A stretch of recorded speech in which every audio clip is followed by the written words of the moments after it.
Hello everyone's I'm Lady T506. Welcome to my channel. I am here for Queen Sugar Season 3 Episode 4. So Blue is having an event at school. They're having a bonfire so they can celebrate Daddy Boy Long's life and his memory. Darla, she wants to come since she's back in town. But I've been side-eyeing Darla ever since she got rid of the original kingdom because she was jealous. Like, you getting rid of dolls because your son attached to this doll when you was out here on drugs and doing everything else. But Ralph Angel gives her the look of, don't even try it. You just now getting back good to where you can see Blue. You ain't coming to no kind of school events. But she lets him know that as long as Blue is in St. Joseph, she gonna be in St. Joseph. And I'm torn because I'm like, yes, that is her child. You know, that's still, she's still his mother. But then I'm also looking at her like, you just destroyed this man's life. You kept this secret from him all this time. Let him get attached to this child. Now, I don't know what would have been better if she had told him right off the bat. Because, like, had she did that, she'd been taking care of Blue by herself while she was out there having sex, sweating next to some dude while Blue was dehydrated next to her. Or maybe her parents would have taken Blue. Or, not tell him, and now this man is attached to this child, and you sitting back like, I want my family back. But no, you've hurt this man, and he still loves Darling. You can see it on his face, but he's so angry, like, the one thing I thought was good in my life, I come to find out this is not biologically my child. I'm still going to take care of him because this is my boy to the end. But you put me and my family through a whole lot. Now you just want to come back like everything's all cool. You got a new haircut and you think I'm mama and I'm back in town. No, it's not going to work out like that. So y'all, Aunt Vi, she tells Charlie, look here, I am neck deep in cherry pie. So I need you to go ahead and take Mr. Prosper to the doctor. Because if you don't take him, he's not going to go. Like, I don't know what it is about me and do. I want to go to the doctor. You got to drag them there kicking, screaming like they some child. But Charlotte's like, I'm taking care of inventory. I got maintenance man coming out. I can't do it. How come Nova can't do it? Because Nova's working on the commencement, ceremony for, what is it? Commemoration ceremony for your daddy. Ralph Angel, he busy with whatever he got going. I'm asking you and you alone, okay? Can you do that? Because I'm hot and I'm in this kitchen. I need my help.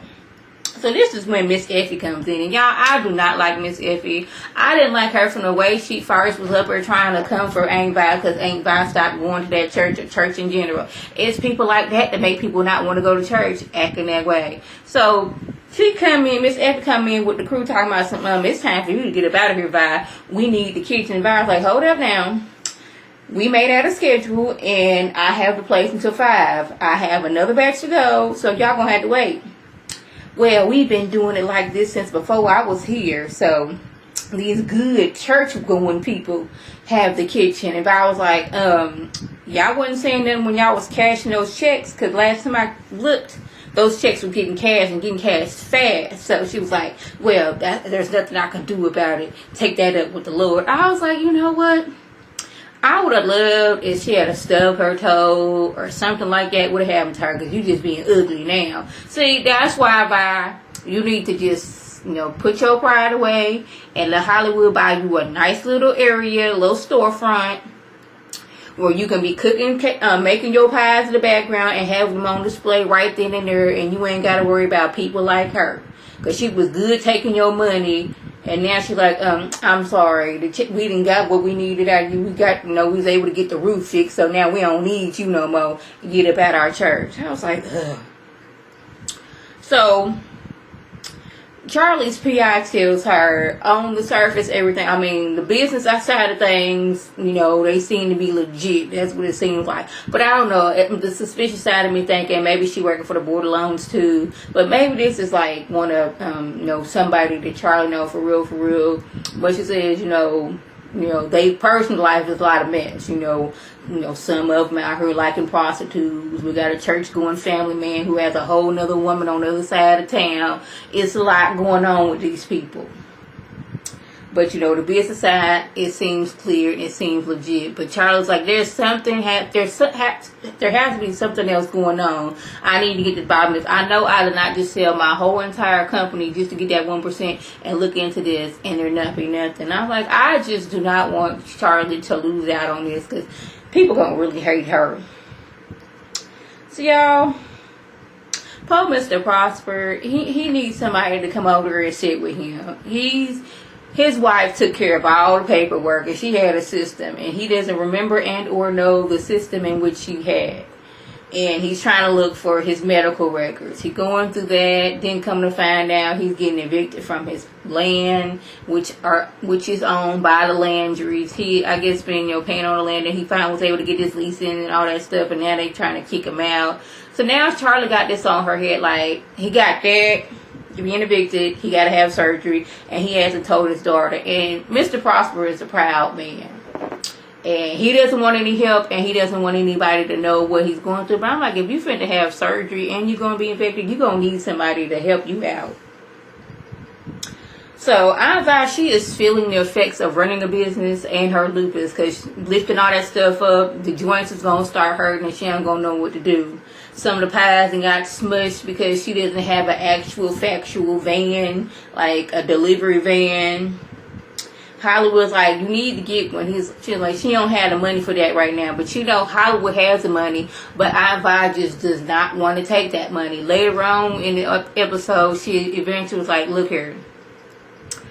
Because Hollywood was like, I have a used van. It just needs a little bit of work on it. And we can get a refrigerator in there. And, we can get some lifts. We can get some signs on it. So you can get up to running. I know you don't want this money. But listen here. You going to be my wife. So this is going to be your money too.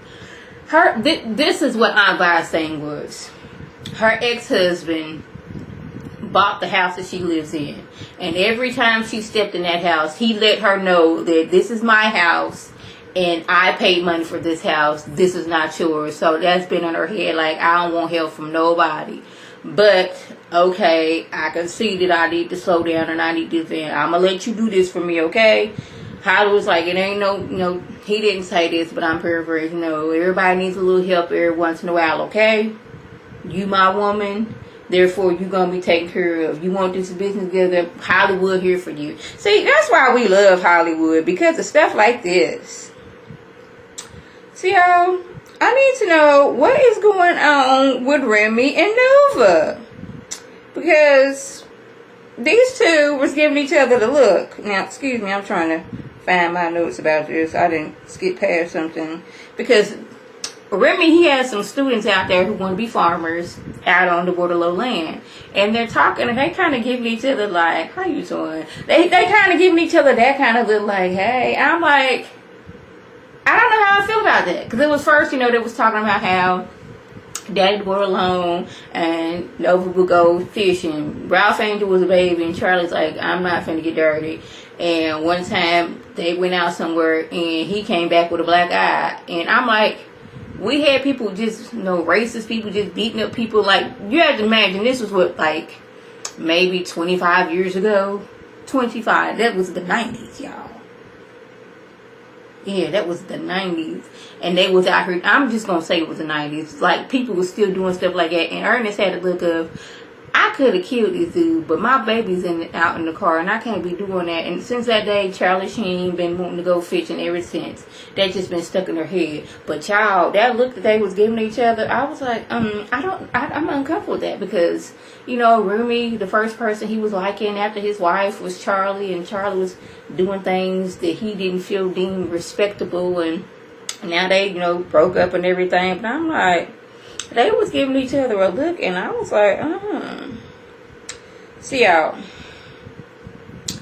Davis tells Micah how Ernest meant so much to him, and how he could call, Ernest was at a lot of his games. He would call just to talk and talk about how, life and love. And I was automatically like, you was sitting there listening to this man talk about life and love while he was out here cheating on his daughter. That was where my mind went. And then he tells Micah, I have a daughter. You have a sister. She's 13 years old, and her mother has recently passed away. How long have you known this, Dad? I've known it for a long time, since she was born. And I want you to meet your sister. I'm like, see, and Charlie knows nothing of this. See, this is why he should have cleared all these things up when he was going through that whole scandal with that. I'm going to call her a prostitute, because that's what she was. Like, not that I'm saying that people should be out here cheating, but if you got money like that, you ball player, actor, stuff like that, don't be getting these prostitutes and stuff like that. Get you a woman, again, not justifying, cheating, but if you're going to cheat, get somebody who's about something and not a prostitute. But he listen, this is somebody I dealt with. She's 13 years old, and I want to meet her. See, when he got caught with that scandal, he should have cleared everything up right there. Because now, we done already forgave you, and we on good terms. And now we got to bring, like, if you had to said all that right there, we would have had time to process. But now, I'd have forgiven you for doing my mama like that. I'd have forgiven you for cheating on me and all that. And publicly humiliating me. Now there's a child involved. Of course Micah is upset, and I'm like, okay, see, this is going to be another reason for him to be like, not so much as acting out, but it's going to affect him in his behavior. I thought he was going to tell Charlie, but I was like, you did it, so you go ahead and tell my mama. So Charlie confronts old dude, and I cannot remember his name, like, about kicking the farmers who were leasing the land, kicked them off the property. He says, well, some hurricanes came through, and it's the EPA's fault. Some runoff, got into the soil. Now there's mercury in the soil. And we compensated the farmers $5,000. I was like, getting kicked off their land, and all they getting is $5,000 after they worked these lands for decades. Probably generations, and all we get is $5,000. But he lets him know, you a part of this now too. So now Charles like, well, now that's right.